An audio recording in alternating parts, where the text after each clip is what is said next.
Hey there, it's great to see you. Whether you've been part of this community for a while or this is your first time here, welcome. I'm really glad you clicked on this video because today's topic is a powerful one and it's one that not enough people are talking about honestly. So I want to invite you to take a deep breath, drop any judgments or assumptions at the door and come into this conversation with an open heart, because today we're diving into something that's often misunderstood, frequently misrepresented and deeply emotional, even if it doesn't always look like it on the surface. I want to talk to you about male sexual desire, the truth about it. Not the TikTok version, not the rom-com version, not the locker room version, the real version. Now, before you think, oh, I already know what men want, it's obvious, or here we go again, men are just visual and physical, I want to stop you right there. Because there's so much more to this conversation than just libido and lust. Behind male desire, there's often a mix of longing, fear, insecurity, emotional need, and yes, even love. I've spoken to thousands of men over the years. I've coached them, I've sat with their stories, and I can tell you firsthand what they show on the surface isn't always what's really going on underneath. And that's exactly what makes this such an important conversation for women and for men, because understanding male sexual desire isn't just about learning how to navigate relationships better. It's about creating more compassion, more emotional connection, and more truth in our love lives. So if you've ever wondered, why does he seem so interested one minute and distant the next? Why does it feel like sex is the only way he connects? Or even why does desire sometimes feel so empty? This video is going to give you clarity, honesty, and a new lens to see desire through, one that empowers you instead of confuses you. This isn't about blaming men, it's about understanding them and yourself on a deeper level. So grab a tea, get cozy, and let's have this conversation, because once you understand the truth about male sexual desire, you'll stop taking things so personally and start choosing what truly nourishes your heart and your worth. Let's get into it. When we talk about male sexual desire, the conversation too often gets boiled down to the surface level. Hormones, visuals, physical urges. It becomes this one-dimensional thing where men are portrayed as either predators or simple creatures who are only motivated by physical pleasure. But what we so often miss is this. For many men, sexual desire isn't just about the act of sex itself. It's about what sex represents. It's about the feeling of being wanted. It's about validation. From a young age, a lot of men are taught to tie their self-worth to how desirable they are to women.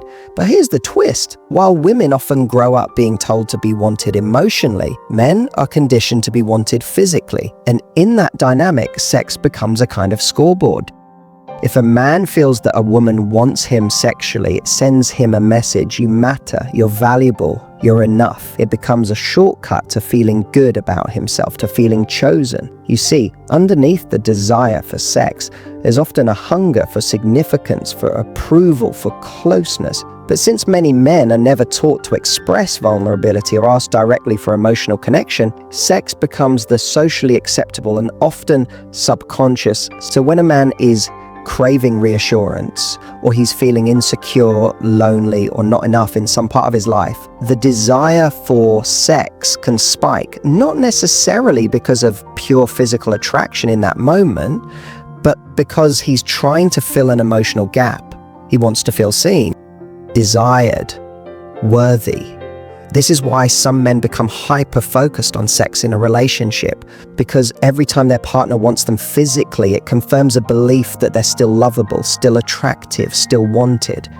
And when that desire isn't as frequent, whether for natural reasons like stress, tiredness, or daily life, it can trigger a man to question his worth, not because his partner doesn't care about him, but because he's interpreting the absence of sexual signals as a reflection of his inadequacy. Now, this doesn't mean that all sexual desire in men is about insecurity. That would be a massive oversimplification. Many men have a healthy, joyful relationship with their desire and enjoy physical connection in ways that are deeply rooted in love, curiosity, and fun.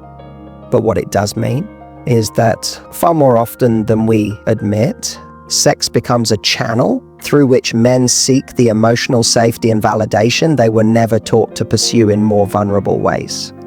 And that's where understanding becomes powerful, Because when a woman can see this dynamic, she stops personalizing everything. She doesn't feel used when she senses that his desire is tied to something deeper. Instead, she can decide how to meet it, whether to meet it, and what kind of emotional connection she wants to foster in the relationship. The truth is, male desire isn't just about sex, it's about significance. And until we start talking about that, we'll keep missing what really matters. Let's talk about a truth that's easy to overlook, especially in the early stages of a relationship when chemistry is off the charts and you feel like you're living in a romantic movie. The truth is this: sexual attraction on its own will not hold a relationship together. It might spark it, it might give it that initial rush of adrenaline and obsession, but if it's not backed by emotional connection, by actual bonding, that fire will eventually burn itself out, and often it disappears just as fast as it came on. We all know the feeling of being magnetically drawn to someone, that electric energy when you can't keep your hands off each other. It's exciting, it's powerful, and it's addictive. But what many people don't realize is how quickly that high can crash when there's no emotional foundation beneath it. Without shared values, honest conversations, and real emotional intimacy, sexual attraction becomes like sugar, instant energy followed by an inevitable crash. I've heard so many people, especially women, say, "But it felt so real in the beginning. He was obsessed with me, the chemistry was insane, I thought we had something. And then one day, he just seems distant, less available, he pulls back. The sex is still there sometimes, but it feels different. Less connected, more like routine than passion." And the woman is left thinking, what changed? But often the truth is that nothing changed. It was always that way. It just took time for the illusion to wear off. This happens because attraction is not the same as connection. You can be wildly attracted to someone you barely know. You can crave someone's body without ever seeing into their heart. And unfortunately, that initial high can convince you that you're building something real, when in fact, you're just burning through the first layer of desire with nothing deeper underneath to sustain it. What keeps relationships alive and vibrant isn't just how good the chemistry is in the beginning, it's how well the emotional connection deepens over time. It's how safe both people feel to be their full selves. It's how well they communicate, how deeply they trust each other, how emotionally generous they are when things get tough. And when that kind of emotional intimacy is present, the sexual chemistry doesn't die, it evolves. It becomes richer, more playful, more connected. The desire stops being about validation and starts being about expression, about sharing a moment of closeness with someone who knows your soul. So if you're in a relationship that started with fire but now feels cold, don't just ask, where did the sex go? Ask, was there ever real connection beyond the physical? Because without that emotional glue, sexual attraction is like a match. Hot, bright, and gone in seconds. But with connection, it becomes a slow burning flame that can last a lifetime. This is one of the most heartbreaking patterns I see, and it's far more common than we realize. Somewhere along the line, too many women internalize the message that their body, their physical appearance, their sexuality is their primary source of worth. Not their intelligence, not their compassion, not their humor or creativity, but their looks and their ability to turn someone on. And when that belief takes root, it shapes everything. It doesn't matter how successful, talented, or emotionally intelligent a woman is, if deep down she believes her body is the main reason she's desirable, she'll start to overcompensate in the relationship. Now, this isn't a conscious decision. Most of the time, it's subtle. It shows up in the way she always tries to look perfect before seeing him, or how she pushes past her own boundaries sexually just to keep his attention. It's in the way she reads his attraction level like a mood meter. If he's more flirtatious, she feels safe. If he's distant, she panics and thinks, what did I do wrong? Am I still attractive? Did I let myself go? That anxiety leads her to believe she needs to perform more sexy texts, more lingerie, more keeping it exciting, because if the spark dies, she thinks she dies with it. And when that happens, she stops being present. She's not engaging from a place of authentic connection anymore. She's not asking herself, do I feel good around him? Is this a healthy dynamic? Instead, her focus is on pleasing, on maintaining his desire at all costs, even if that means losing herself in the process. This overcompensation isn't just exhausting, it's damaging, because it silently reinforces the lie that her worth is conditional. That if she gains weight, if she gets older, if she has a bad day and doesn't feel sexy, she's somehow less lovable. And that belief creates fear. Fear of losing him, fear of being replaced, fear of being invisible. So she clings harder. And ironically, the more she tries to earn his desire, the more she starts to feel empty inside, because no amount of sexual attention can fill a void where self-worth should live. But here's the truth. When a woman shows up in her fullness, not just as a body, but as a whole person, her value becomes undeniable. When she knows that her mind, her heart, her presence, her boundaries, and yes, her physical beauty together are what make her powerful, she stops chasing validation and starts attracting real connection. The right man doesn't just want her body, he wants her soul. And he can only connect with that soul when she lets go of the belief that she has to earn love through performance. So if you've been overcompensating, trying to keep a man's desire alive by constantly managing how desirable you appear, take a breath. You don't need to perform to be enough. You are already enough. Start connecting from that place, and you'll attract someone who sees all of you, not just the parts you feel pressured to emphasize. Let's talk about something that might surprise you, especially if you've been conditioned to believe that men are only after one thing. Despite all the cultural stereotypes and surface-level behaviors, most men are quietly, deeply longing for something they rarely know how to articulate, and that something is real intimacy. Not just sex, not just attention, but that feeling of being truly known, accepted, and emotionally safe. The challenge is many men don't know how to ask for it. They're not always taught the language of vulnerability. They're taught performance, to be strong, to be stoic, to be in control. So even when they're craving emotional closeness, they often reach for the only form of connection that feels familiar or acceptable: physical intimacy. This is why so many men seem to initiate sex in moments when, underneath it all, they're actually feeling scared, insecure, or disconnected. It's not always about desire in the traditional sense. Sometimes it's a way of saying, do you still want me? Do I still matter to you? Will you let me in, even now? But rather than expressing that need directly, they reach out physically, not because they're emotionally numb, but because it's the only way they've been taught to get close without feeling weak. The problem is, this approach creates a loop where the deeper emotional needs are never truly addressed.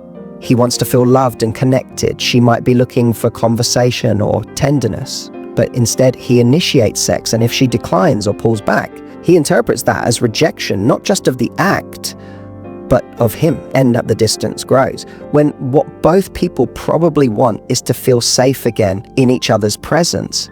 But when a man does feel safe, when he senses that he can open up, be seen, be imperfect, something remarkable happens. That armor he's been wearing starts to come off. He becomes more present, more emotionally generous. He starts to communicate more, express more, even listen more. Because now he's no longer surviving in the relationship, trying to prove something or protect himself. He's actually experiencing the relationship.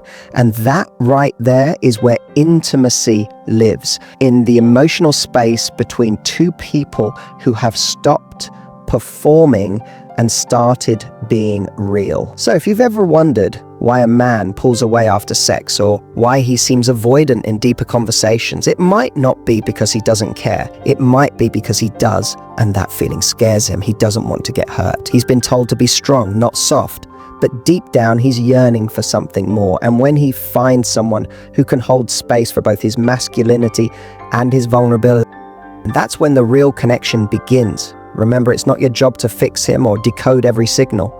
But when you can offer emotional safety without sacrificing your own, you create the kind of intimacy most men secretly crave, even if they've never had the words to say it out loud. There's a powerful misconception floating around in modern dating culture. This idea that masculine desire is purely physical, that men are visual creatures who stay interested only when they're constantly stimulated, surprised, or seduced. But here's the truth that gets overlooked far too often. While masculine desire may be sparked by attraction, it's sustained by emotional depth. It's the substance underneath the spark that keeps a man truly invested, not just in your body, but in you. You see, men aren't immune to emotional hunger. In fact, they often carry it more quietly and sometimes more painfully because they haven't been given the same freedom to express it. But when a man meets a woman who sees past the surface, who reaches him not just through seduction, but through soul, something in him awakens. His desire deepens. It matures. It shifts from thrill-seeking into something that feels meaningful. He's not just chasing dopamine anymore. He's craving connection. Masculine energy, at its core, is directional. It wants to move towards something. It wants purpose. It seeks grounding. So when a man finds himself in a dynamic where emotional depth is lacking, where connection stays shallow, or there's constant emotional guessing, the energy eventually starts to wither. Sure, he might still stick around for a while, he might enjoy the attention, the intimacy, the excitement, but without a genuine emotional bond, the relationship becomes weightless. It floats until it fades. But when there is emotional reciprocity, when he feels emotionally safe and intellectually stimulated, something incredible happens to his attraction. It becomes more resilient. It no longer rises and falls with appearances or surface level interactions. It steadies itself in admiration, in respect, in a sense of, I see you and I want to keep discovering you. And in that space, desire becomes more than lust. It becomes loyalty. This is the part most people miss.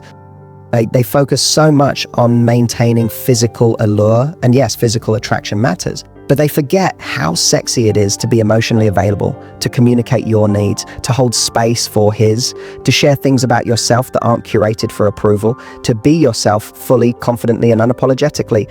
That's the emotional depth that masculine desire can root into. Because when a man feels like you trust him enough to be real with him, that's when he feels truly chosen. And when he feels chosen, not needed, not tolerated, but chosen, that's when he shows up in ways you've never seen before. So if you want to spark something unforgettable with a man, yes, draw him in with your magnetism, your flirtation, your feminine energy, but keep him captivated by letting him meet the full version of you, the version that doesn't just light up a room, but makes it safe, makes it real, and makes it worth staying in. That's what masculine desire can't resist. And that's the kind of connection that lasts. As we wrap up today, I want to leave you with this. Understanding male desire is not about playing games or manipulating a situation. It's about recognizing the deeper needs that drive attraction. It's about realizing that desire isn't just about looks or performance. It's about emotional resonance, mutual respect, and the safe, authentic space where both partners can be vulnerable and real with each other. When you approach a relationship with this kind of emotional intelligence, everything changes. You stop chasing validation, stop worrying about constantly being enough, and instead you lean into who you really are, the full, multifaceted, imperfectly beautiful version of you. And that's exactly the version of you that men are truly drawn to, because it's the version that invites connection, depth, and true intimacy.